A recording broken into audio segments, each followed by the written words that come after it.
Ladies and gentlemen, the story of coalitions in Britain begins a long time ago, in 1852, with Benjamin Disraeli,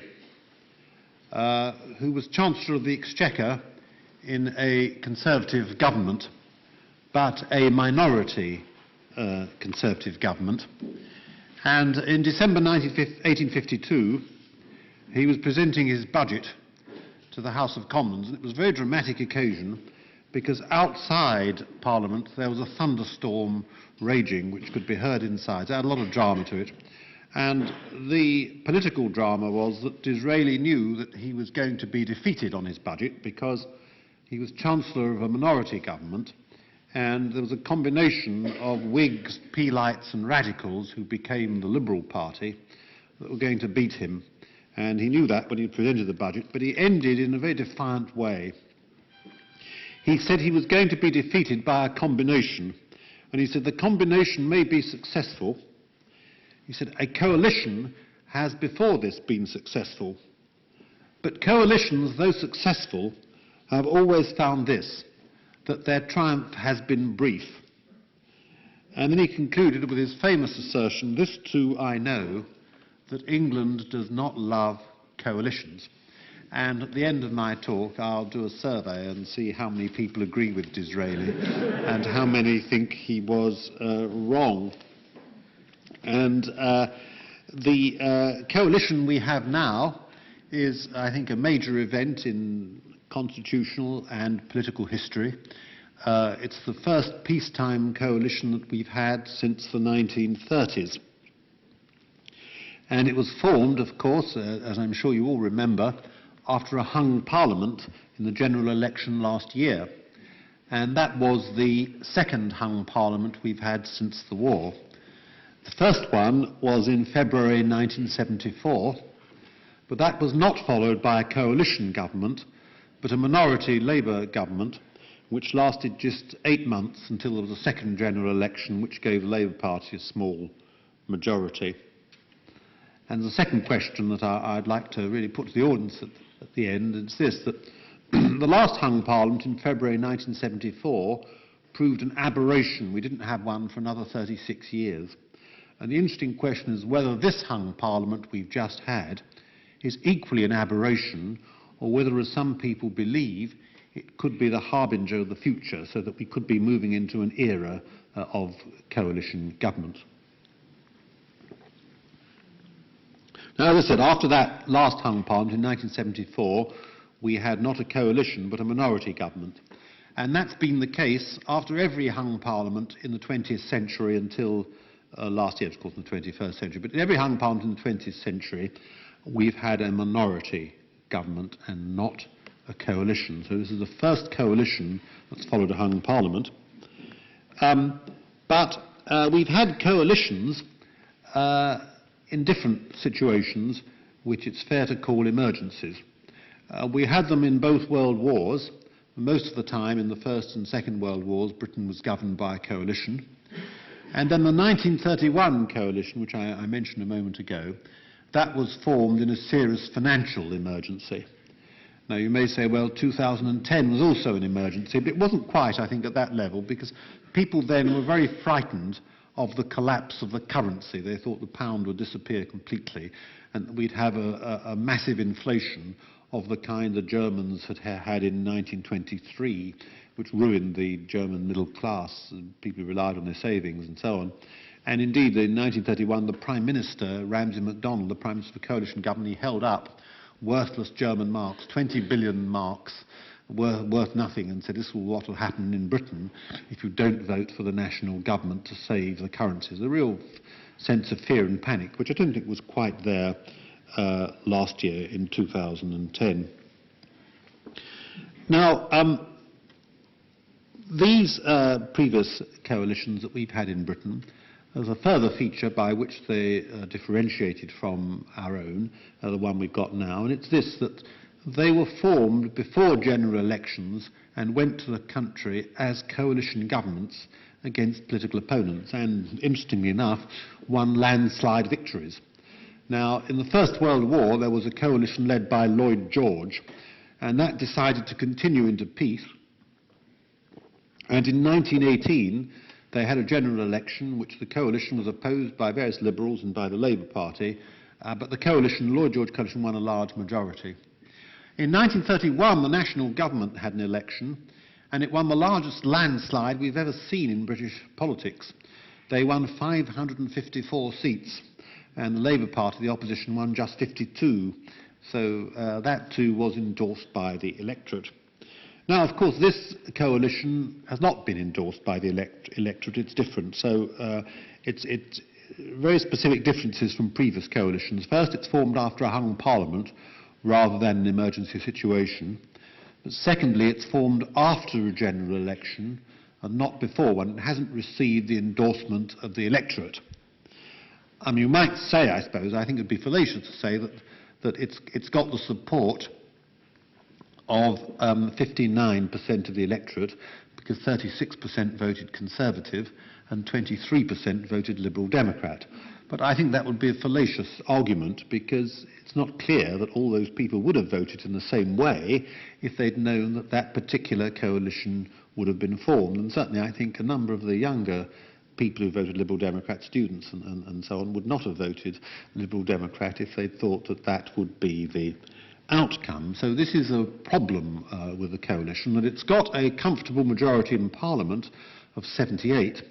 It's not clear whether it has a majority in the country. Now, immediately after the election, people were asked what their favoured results would be when there was a hung Parliament, and the first option of most people was a Conservative minority government. The second favoured choice was a Liberal Democrat Labour coalition, and the third choice was a Conservative Liberal Democrat coalition. Though it's fair to say once the coalition was formed, a majority in opinion polls supported it, so people perhaps accept what was offered. But it's still, I think, fair to say that no one voted for the coalition specifically. It had no chance to do so. And furthermore, you may say some of the policies, not only was the government formed after the election, but you may say so also were some of the policies which weren't in the manifestos of either parties. And the obvious one, which we're coming up to, which I'll talk a bit more about later, is the referendum on the alternative vote, which wasn't in the Conservative manifesto and wasn't in the Liberal Democrat manifesto. Oddly enough, it was in the Labour Party manifesto, but they didn't form the government. But that wasn't in the manifesto of either party. And then you may say, well, if you voted Liberal Democrat, they said that they would abolish student tuition fees, but they've actually voted to triple them. So there too there is a discrepancy between the policies announced to the voters and the policies actually pursued by the government. So that too is a gap. So you may say with a coalition of this sort, that not only, unlike previous coalitions, has it been formed after the votes were counted, but rather than seeking endorsement from the voters, but also the policies some of them at least, seem to have been worked out after the votes were counted. And that, I think it's fair to say, gives it rather less legitimacy, perhaps, than previous coalitions have had. And the point I want to emphasise is this, that there's a conflict growing between two concepts which we normally, as it were, elide together, namely the idea of parliamentary government, that is a government responsible to Parliament, and the idea of democratic government, that is a government responsible to the people. And normally they go together and we don't really think much about it. For example, Blair's government had a majority in Parliament, and it also had won under the electoral system, at any rate, a majority of seats in the country. It had majority support of the voters, or the largest minority, if you like. And that's been true of every British government except during periods of hung Parliament. But here, if you have a coalition, you do get a bit of a disjunction, because the present government has a comfortable majority in Parliament, so 78. It's not clear whether it has a majority in the country, and that those two concepts begin to get divided, I think, in that situation. Now, there are reasons for suggesting that this coalition may not be a one-off, and that it may be the prelude to future coalitions. Now, people sometimes say, well, under the British electoral system, the first past the post system, you're not going to get coalitions very often. you would only get single-party majority government.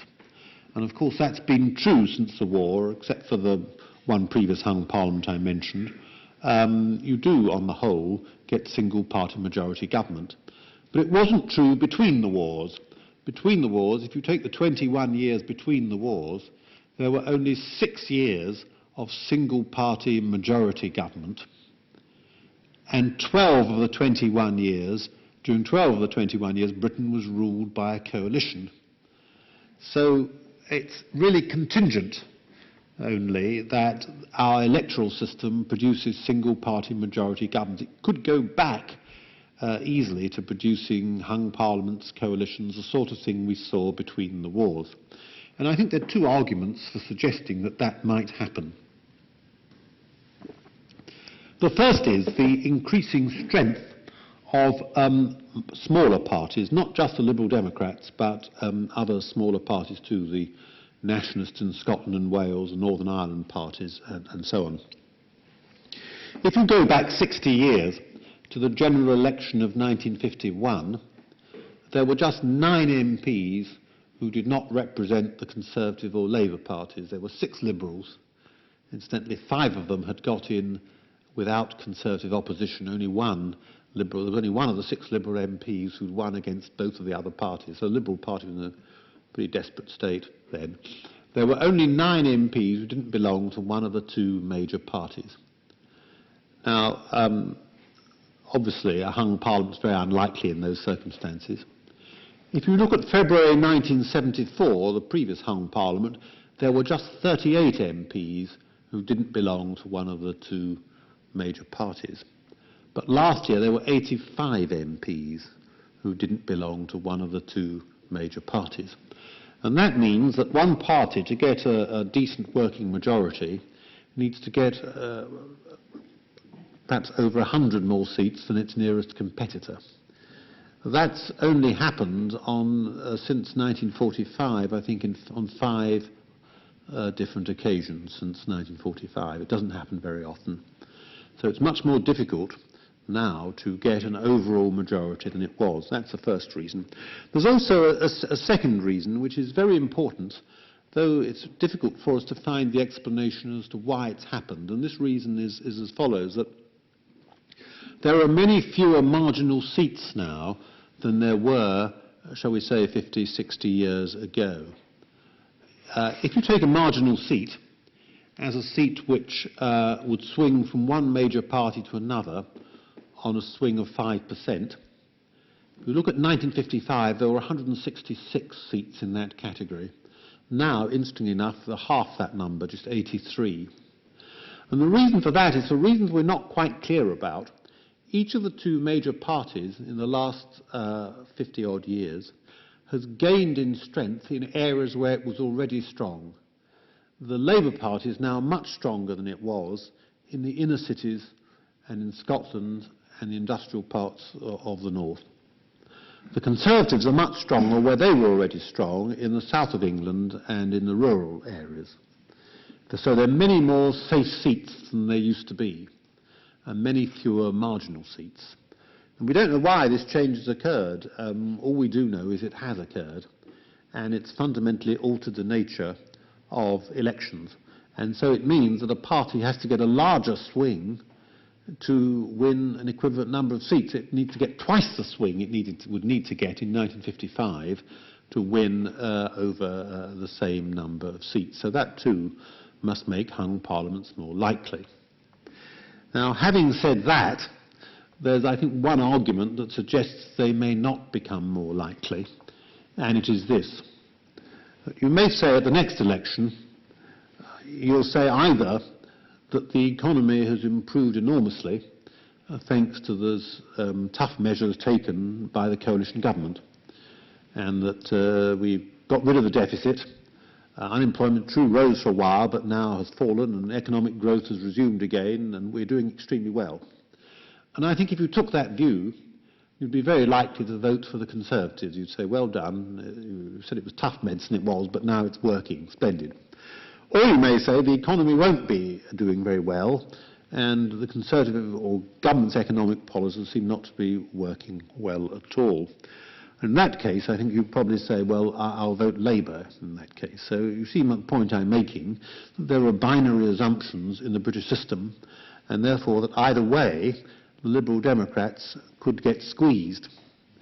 And particularly if the coalition's unpopular, people may take it out on the Liberal Democrats, or it's possible the Liberal Democrats, particularly in the country, but also perhaps in Parliament, may find themselves pushed in two opposite directions. One group may say, we're happy continuing to work with the Conservatives.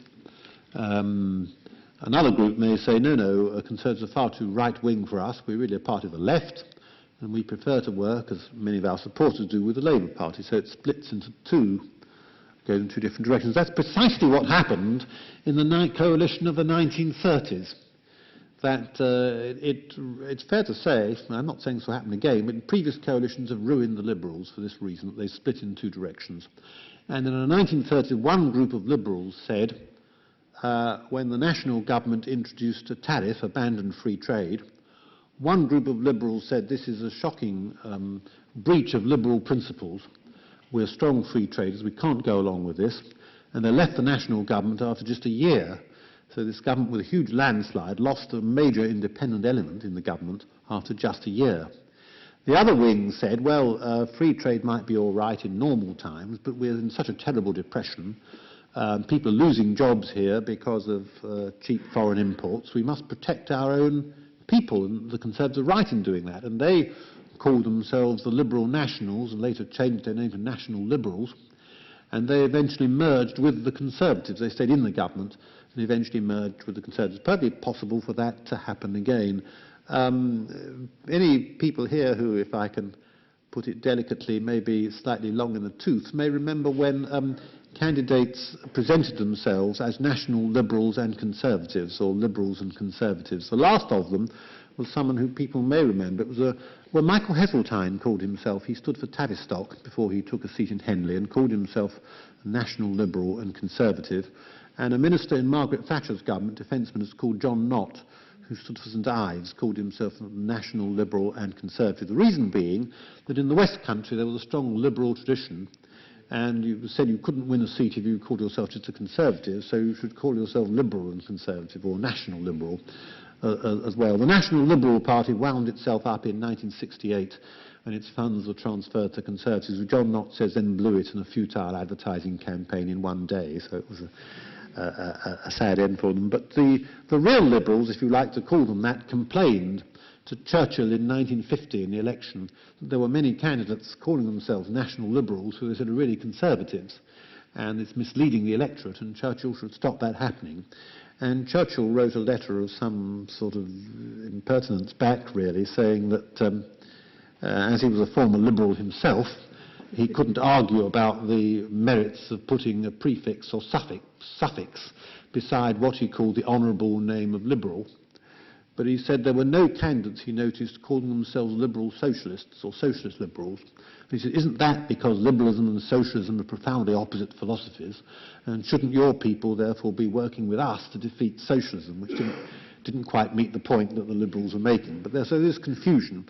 But again, this emphasises the point, and I don't know what weight you give to it, that there may be a binary element in the British system that people say we're either for the government or we're against the government, in which case we're for the opposition. It's like a football team. One side wins and the other doesn't. You chuck the rascals out or you choose the opposition. And if that is right, if that view is right, then these other tendencies towards hung parliaments and coalitions wouldn't operate.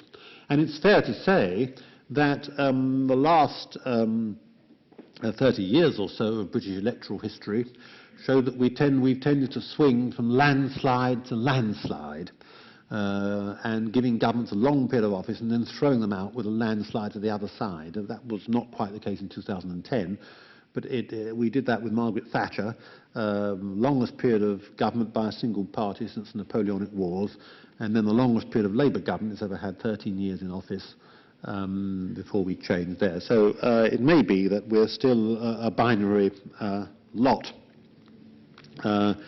because of that. Now, it's clear then that the formation of the coalition is a constitutional act in itself, a movement in the British Constitution. But even more than that, the Constitution is producing a whole range of constitutional reforms.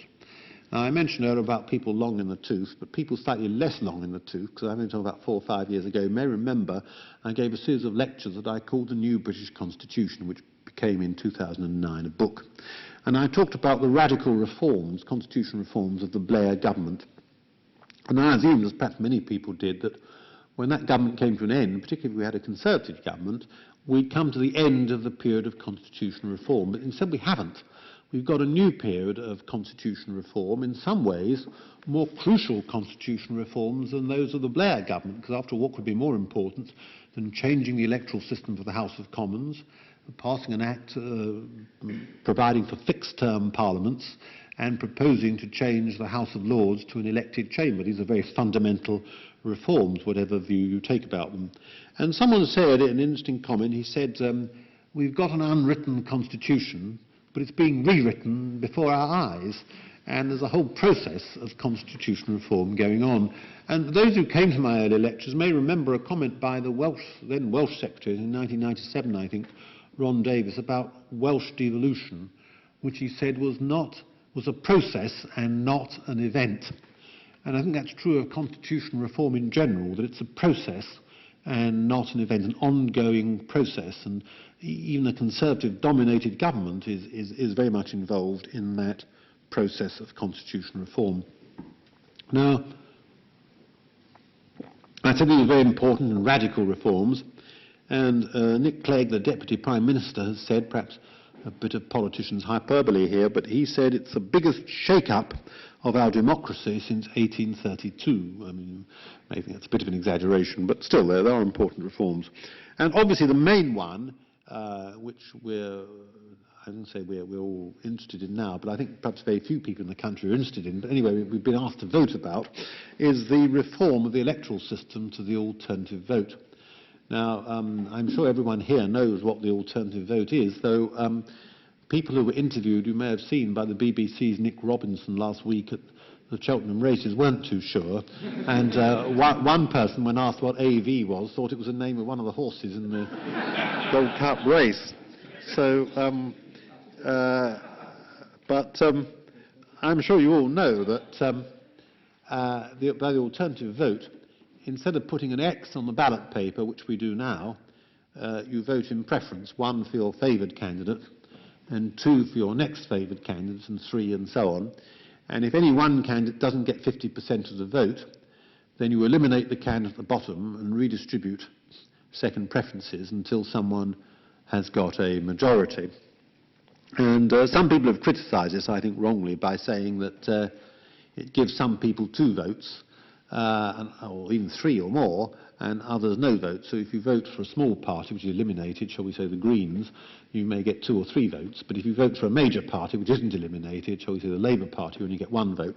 I don't think that's right, because your vote is transferred. It's not a multiple vote. Someone said, I think on the BBC's Question Time last week, if I ask you to get me a Mars bar, and I say that if there are no Mars available, get me a Twix instead. You don't get 2 bars of chocolate, you just get 1.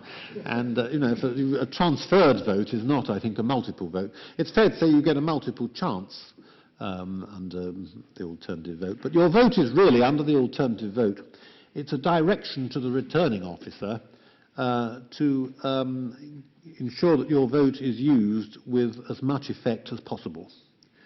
Now, under the present situation, if you vote for a small party like the Greens, in most constituencies you may say it's a wasted vote because the Greens don't really have much chance of winning. And some people may say, well, perhaps rather than vote Green, I'll vote so as to defeat the party I most dislike.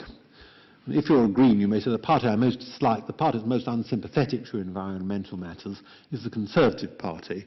Now, the danger, you may say, that if I vote Green, the Conservatives will win. And therefore I'd better vote for the party that's most likely to defeat the Conservatives. And that, you may say, would be the Labour Party. So I'll vote Labour and not vote Green. Now, one of the advantages of the alternative vote is that it allows for what you might call honest voting. that if you vote Green and the Greens are eliminated, your vote isn't wasted, it's transferred, shall we say, to the Labour Party or whatever your second choice may be. So that's one advantage of the system, and it gives you a wider choice. But to be completely fair and balance the position, one disadvantage of the alternative vote is it can lead to even more disproportional results from the present system, and it can, in some circumstances, amplify the swing against a governing party. For example, in 1997, when Blair won his landslide of a majority of, I think, 167, the alternative vote would probably have given him an even larger majority than he received, although he only got about 42% of the vote. And in Australia, where this system is used, it has produced, from that point of view, some odd results. So that's a balance for an argument for it and an argument against it. The actual effect it's being calculated on representation probably wouldn't be very large. The only simulation we have of the last election shows that if the alternative vote had been used then, 32 seats would have switched to the Liberal Democrats, which is, I think, intuitively plausible because the Liberal Democrats are the second choice of many Labour or Conservative voters. Those 32 seats, 20 would have come from the Conservatives and 12 from Labour. Now, 32 seats out of 650 is not a large number. In Australia, where the system is used, there have never been more than 10% of candidates who won who weren't first on first preferences. In Britain, I think the number would be smaller because in Australia, your vote is valid only if you list all preferences. In Britain, you'll be allowed, of course, we don't believe in compulsion, your vote is valid as long as there's a one, you don't have to indicate further preferences. And experience in the Australian states, where the vote is optional, shows that a lot of people don't use more than one preference, and some parties encourage you not to do that. For example, the Labour Party in Queensland says, vote one Labour and nothing else. And parties might do that here, but there's a lot of evidence that a lot of people don't use later preferences. Now, in a limiting case, if no one uses a later preference, then the alternative vote's just like first past the post. It makes no difference. So the difference is likely to be very small, and I sympathise with an article by a Times columnist a week or so ago, Rachel Sylvester, who said the sort of sound and fury of the argument was like two bald men arguing over a comb. It doesn't actually make much difference. And so that it's not really a huge issue. But it would make a difference, I think, in another way. Not so much representation in Parliament, but I think it would make it easier for a coalition to go to the country as a coalition for this reason, that some people like Sir John Major, the former Prime Minister, have suggested the coalition does do precisely that and goes to the country as a coalition. But for that to work, you need an electoral pact at local level so that Conservatives and Liberal Democrats don't knock each other out. Now, the only way to achieve that under the first past the post system is for one candidate to stand down, a Liberal Democrat where Conservatives are strong and a Conservative where Liberal Democrats are strong. But that's not easy to achieve because, after all, constituency parties like to put up a candidate. They think their raison d'etre is to fight an election. And choosing a candidate is their reward, in a way, for sort of canvassing on wet Wednesday evenings and all the other work they have to do. So it's not always easy to achieve that result. And past coalitions have found that very difficult. But with the alternative vote, it's much easier because no one has to stand down. All the candidates can stand, but if you're a Conservative, you can say, well, vote Conservative first choice and put Liberal Democrat second choice.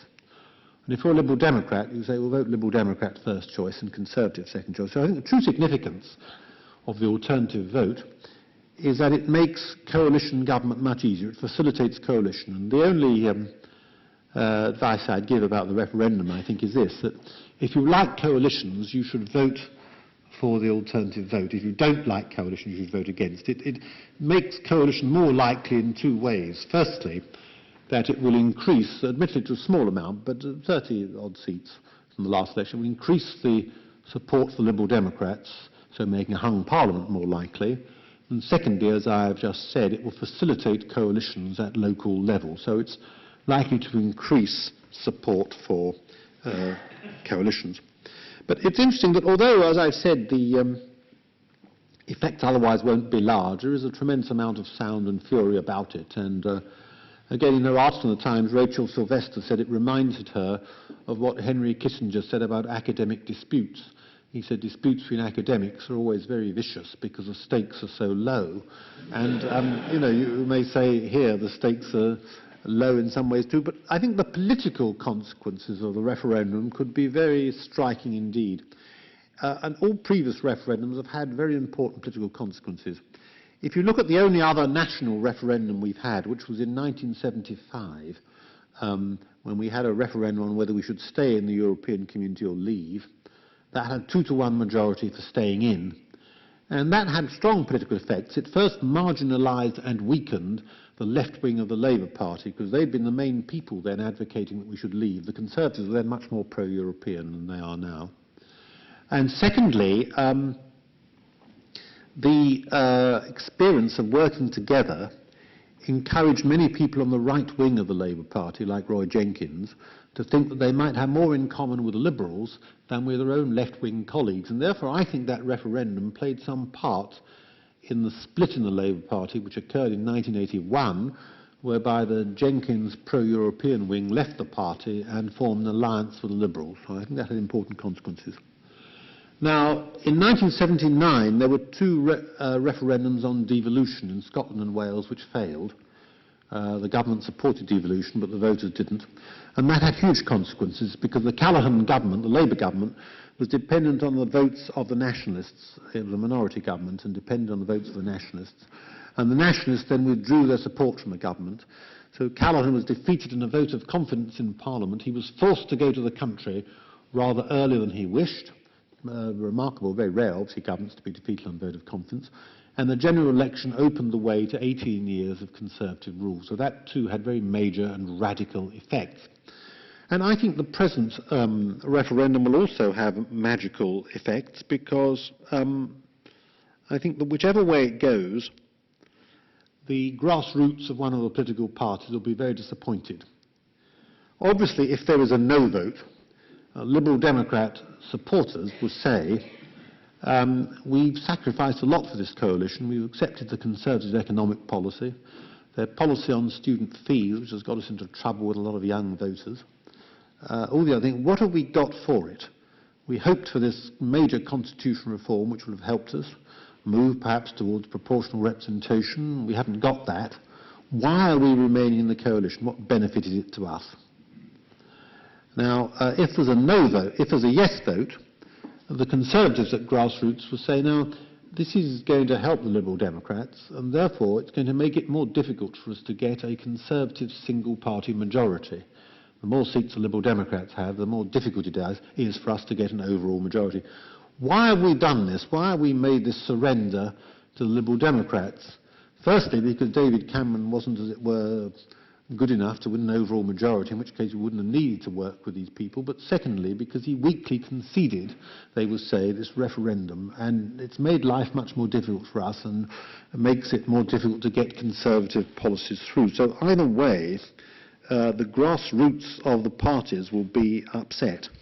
And I think the outcome of the referendum is bound to increase the instability of the coalition, which I think is threatened more from the grassroots than from the top. I think a lot of the commentators overestimate the stability of the coalition because they see that there's a lot of good feeling between Cameron and Clegg and the other ministers, but it really depends on whether the grassroots continue to support it. And once the supporters withdraw their support, it can't survive. And that was said of the 1918 coalition, which collapsed quite rapidly by 1922, not because of disagreement at the top, but because Conservatives in constituency didn't want it anymore and chose candidates who were opposed to coalitions. Someone said in Britain the leaders lead and the followers follow until the followers cease to follow when the leaders cease to lead. And the coalition then collapsed, although most of the cabinet, including such great figures as Lloyd George and Churchill, wanted it to continue. It was a grassroots rebellion against it, and that could easily happen again. It comes very surprisingly. So I think this is a great problem for the coalition, whichever way it goes. And it's a paradox, really, because the referendum was proposed in order to make life easy for the coalition, because the Liberal Democrats wouldn't have joined it without the promise of a referendum, and the referendum allows the two parties in the coalition to disagree reasonably amicably and to offload the problem, if you like, onto the public to resolve. But it does, I think, cause very serious problems. And I think there's a particular problem of democracy, which I've talked about, the mandate, and particularly amongst young voters. We do know that in the last election, amongst voters aged 18 to 24, 7% more voted this time than last time. It's still not many, only 44% as compared to 37%. And people talk a lot about the youth vote, but they ought to talk more about the grey vote, because the vote of someone over 65 is worth 4 times that of someone from 18 to 24, because there are twice as many of them and they're twice as likely to vote. The participation rate is about 75% amongst people over 65. But nevertheless, young people vote, more young people voted. It's reasonable to suppose that one of the reasons they voted was the Liberal Democrat pledge on tuition fees, which the National Union of Students said they should advise people to vote for the Liberal Democrats. So there's been if you like, a democratic deficit, to put it kindly, on the part of the young, who feel they've been conned on that particular vote, their first experience of voting, and a bit of annoyance there. So this emphasises my point about the gap growing up between parliamentary government and democratic government, which I think is rather worrying for the Constitution. And in my book, which this event is held to celebrate, called The Coalition and the Constitution, at the end of it I say that if we're going to put things right, we need a counterbalance in the form of more direct democracy and more popular influence on government. And that was the main feeling of people, I think, after the expenses crisis of 2009, that people ought to have much more leverage on government. And I think it's one of the paradoxes of these reforms of the present government that actually, in some ways, might insulate Parliament even more than it has from the public. And I put forward various ideas in the end of the book, which an otherwise kindly reviewer in The Economist said that was a subject of fantasy, that in uncivic and grumpy Britain, people aren't waiting to be liberated and vote and take part in democratic activities. This is all absolute fancy. But I'm not sure I think it is fancy. But anyway, I'll leave that with you. And there's a short time for discussion until 7 o'clock, and then I think there's a reception next door. And if anyone wants to buy the book, they can get a discount. And I'll sign it for you at no extra charge. But before we finish, after the questions, I will take a survey of how many people agree with Disraeli's proposition that England does not love coalitions. But let's now open it to questions. I think there's someone with a mic. Is someone with a mic? It's usually like question time. Yes, it's like question time. You've got a mic brought before you. Yes, the gentleman in the second row. Thank you. Thank you. You say that you think whatever the results of the referendum, the two coalition parties are going to be damaged at grassroots level. But surely the local parties are aware that the coalition must either hang together or it will get hung separately.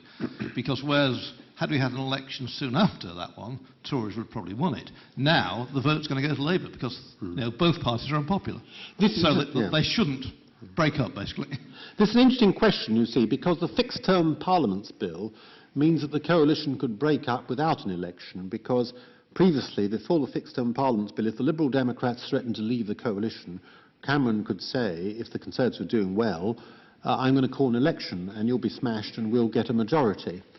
But now you cannot call an election unless 2/3 of MPs want it, so it is unlikely to be achieved. So the Liberal Democrats could leave. They could even, in theory, join a coalition with Labour, perhaps under some other leader, and you wouldn't be able to, the Prime Minister would not be able to go to the Queen to call an election. It's now illegal for him to go to the Queen to seek an election. So I think that increases the lack of stability of the coalition. But you don't agree. Do you want to come back on that point briefly?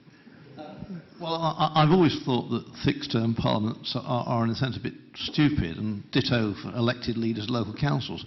Because if the people in power can't generate a majority, they're effectively going to have a change anyhow.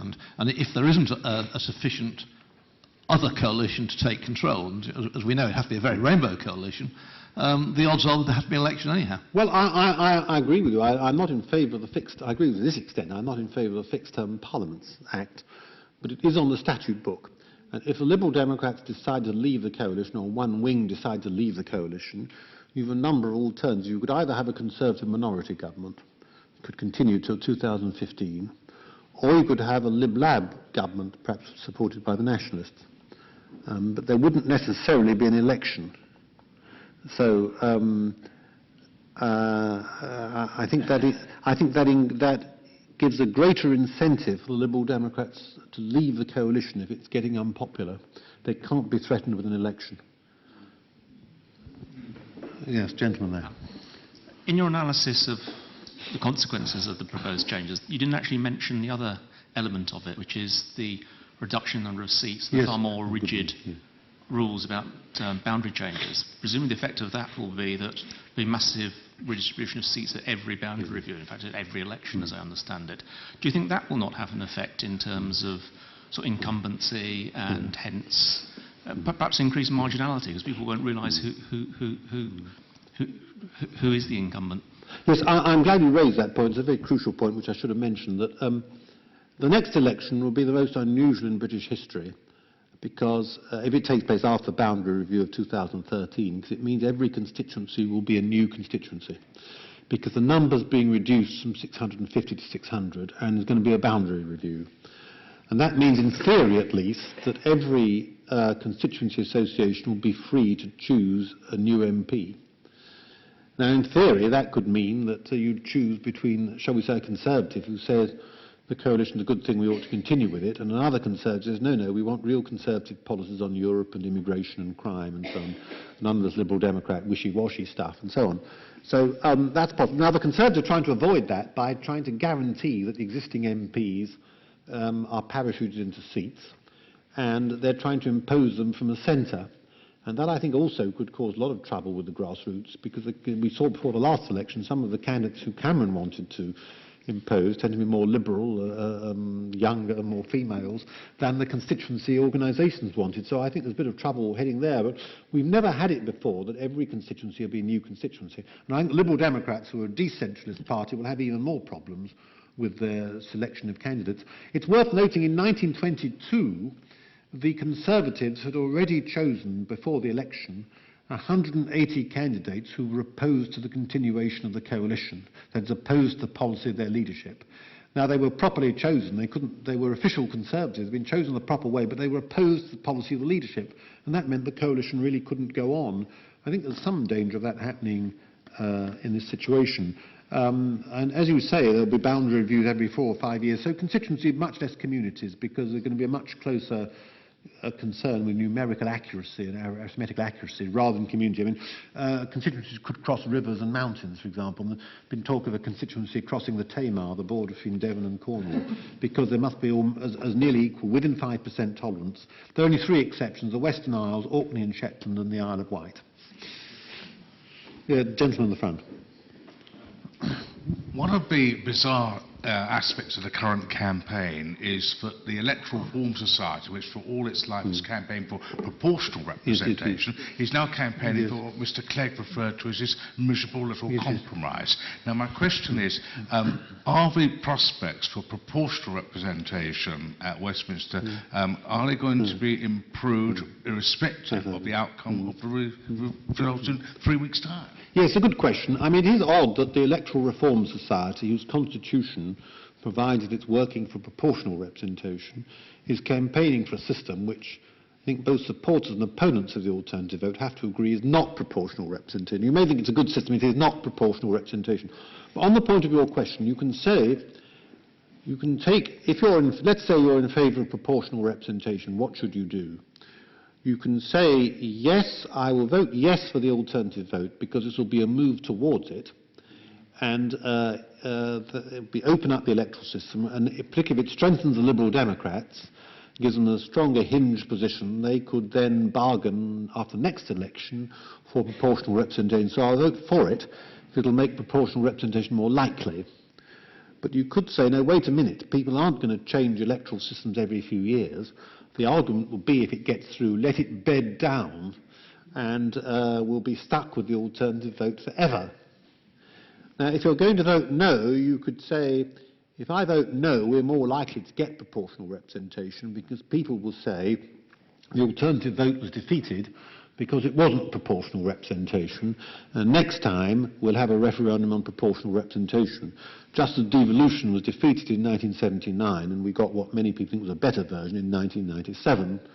But you could also say that if the alternative vote's defeated, that will end the debate on electoral reform, because politicians will say the public aren't interested, they don't want it, a low turnout, they don't want any change, we'll stick with first past the post. So you can take one of four views. I hope that's helpful.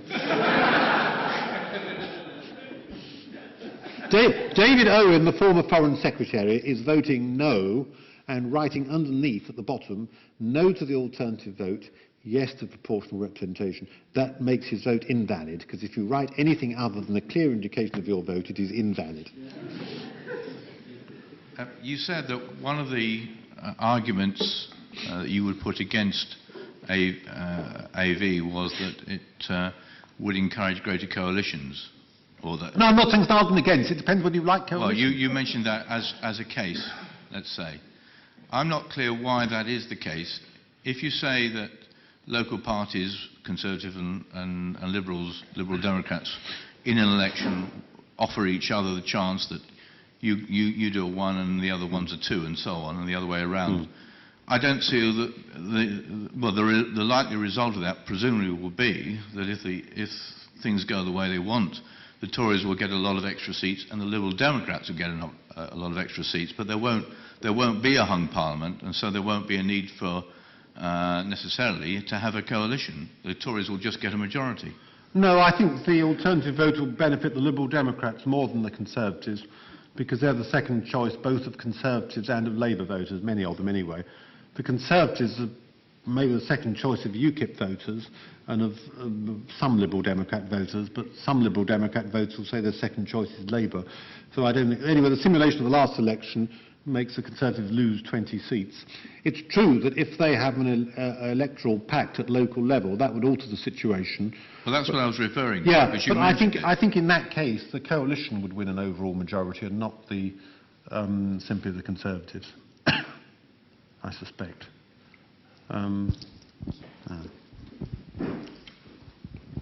Thank you. What do you think of the argument that the Cabinet Secretary, through the Cabinet Manual, has introduced a constitutional innovation, particularly in the event of a hung Parliament, by encouraging the existing Prime Minister to stay in office until coalition negotiations are completed, rather than allowing him to resign as soon as he can advise the Queen who else to invite to form a government? Yeah, well, it's up to the Prime Minister, if the result's not clear, when, if he wants to resign.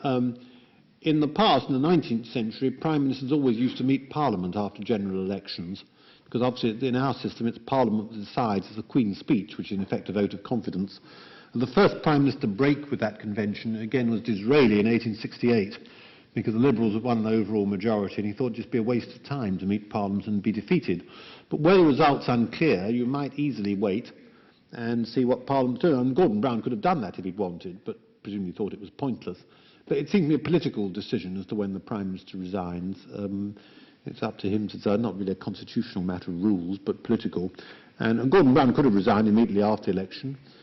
He could have met Parliament and put a programme forward and challenged the Liberals to vote it down. He could have put a programme, say, including a referendum on proportional representation. Because he apparently offered the Liberals that and challenged the Liberals to vote it down. But you may say, having lost 91 seats, he thought perhaps best not to stay on too long. I mean, 91 seats, the largest, I think, number of seats lost by a single party in a general election since the war, I think. Yeah. I was thinking in particular of the argument being made that Gus O'Donnell and Christopher Geit encouraged Gordon Brown to stay in office longer than he would otherwise have wished, and that by virtue of doing that, it actually gave disproportionate influence to the Lib Dems in the I don't know whether they did or not, but it's up to the Prime Minister. Presumably has got enough gumption to know when he should resign, and he either takes advice on that or doesn't. I mean, it's up to him.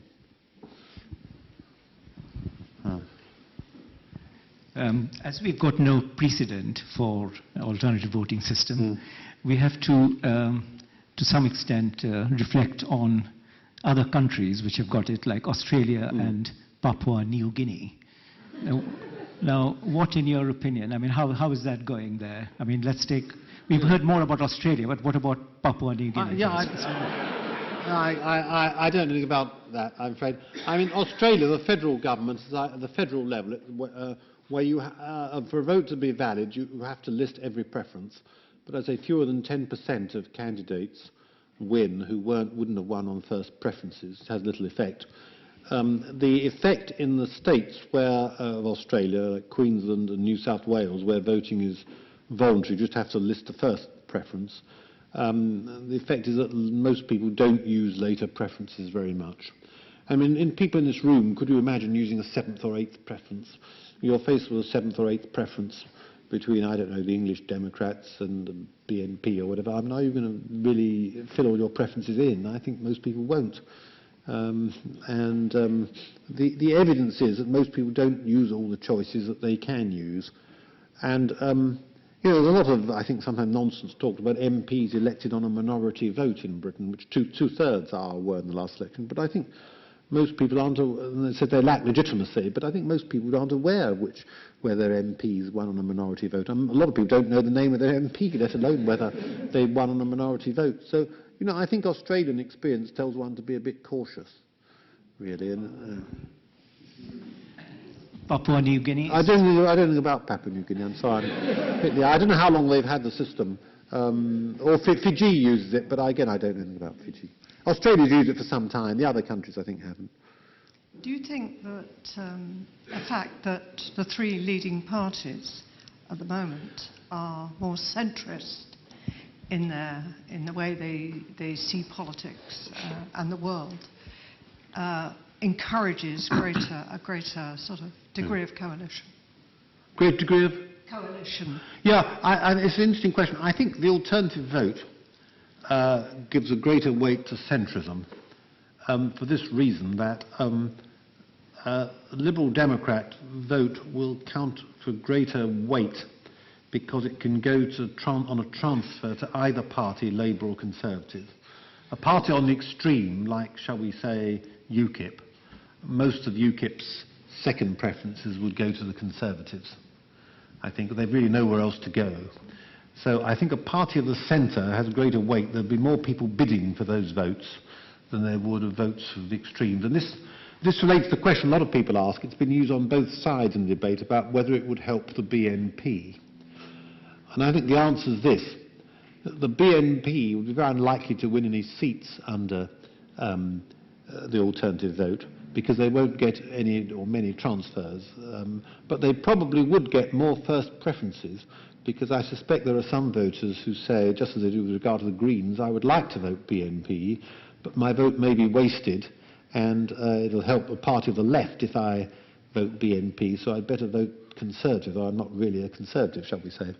Now, under the alternative vote, they don't need to take that attitude. They can put the first preference of BNP. So the BNP would get more first preference votes than it gets now, and that might increase its legitimacy in public eye. So the argument goes both ways about the BNP. It's unlikely to win any seats, but it may get greater legitimacy from a higher percentage of first preferences than it gets now.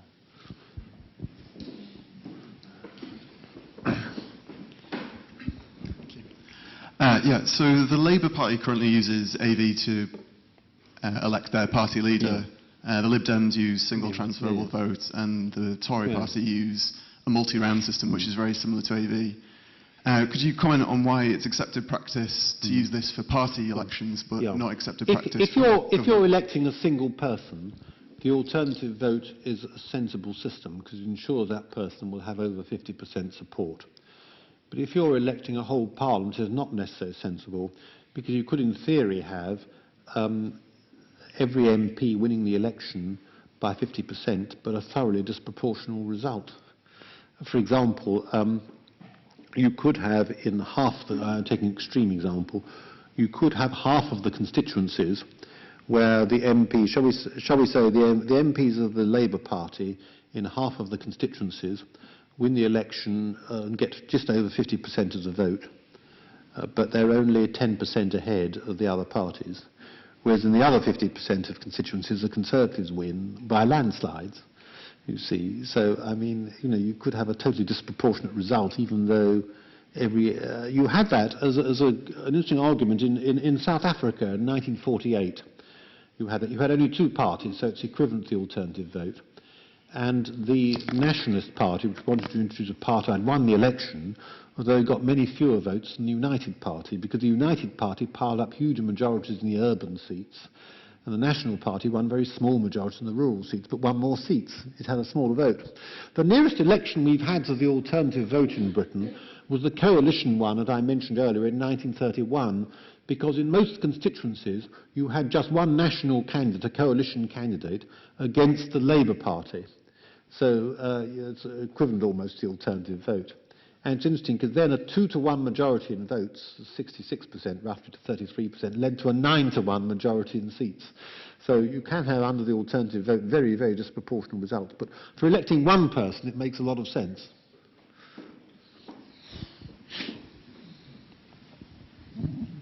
You seem to be envisaging the second preferences being decided nationally. But is it not quite possible that, shall we say, the Liberal Democrats decide nationally to support the Conservatives as second preference, but in an area where there is in local government a Labour coalition, the local party will say, no, no, we're quite happy with our Labour chums, and we're quite happy for the second preferences to go to Labour? Yeah, it's a very interesting question, actually, whether you could have a possibility of different alliances in different parts of the country. It's possible. It wouldn't be easy. For example, I think in Scotland it would be very difficult for Liberal Democrats to be in alliance with the Conservatives. And it may be true in some parts of the north of England as well. But I wonder if you can do that in a national election. It's different in local elections because obviously it may be all right in Birmingham or whatever for the Liberal Democrats to say we work with the Conservatives and somewhere else with the Labour Party. But, excuse me, in a general election, it'll be exposed, won't it? I mean, people say, look, these candidates say this party can't make up its mind what it's going to do. And we, the voters, want to know, what will you do after the election? Who will you join with?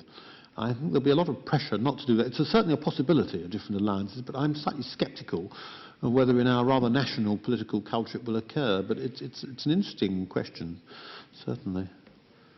Yes. I think we've got time for, it's 7 o'clock, which we should have stopped. I think we've got time for just 2 more questions. Make them brief, please, and then I'll do my opinion survey. Sure, thank you very much.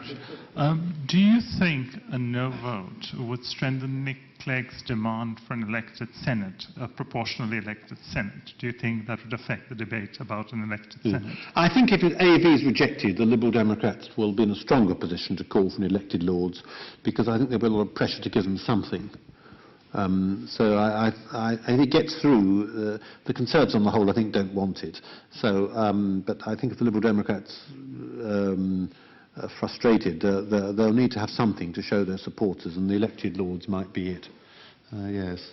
But that'll be the next issue, certainly, coming up. Yes. I wonder if you could just clarify what you seemed to say earlier, that if the coalition collapses, this coalition, perhaps after the referendum, within the next year or two, that there cannot be a general election, and therefore, presumably, Labour will come into government without a general election.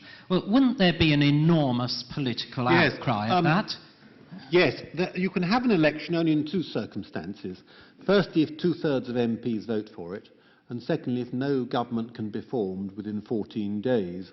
Now, I'd have thought if the Liberal Democrats decide to leave the coalition, that wouldn't be the case. It seems you've got the possibility, as I said, either of a Conservative minority government or of some sort of left-wing coalition. But on your last point of your question, wouldn't the country be outraged? I think the answer is yes. And that's one of the reasons I'm against the Fixed Term Parliaments Act, and I think the country ought to be allowed to pronounce on it. But if it's not in the interest of the parties to have an election, there won't be an election. But yeah, I think it's wrong. I think coalitions ought to be endorsed. I mean, it's very odd that, in a way, David Cameron takes this view, because some of you may remember when Gordon Brown became Prime Minister in 2007, he said that a new Prime Minister should require the endorsement of the voters within 6 months. Well, this can't happen under the Fixed Term Parliaments Act. So, I think a new government doesn't need a mandate. I agree with you on that point. Now, before there's a reception with cheese and wine next door, but before you go to that, I want to take a vote on whether people agree with Disraeli's proposition. Disraeli's proposition is England does not love coalitions. How many people agree with Disraeli that England does not love coalitions? I won't do a precise count. How many disagree with Disraeli? I think the noes have it. It's interesting. It's a very representative audience. But thank you for coming, and have some cheese and wine and buy the book.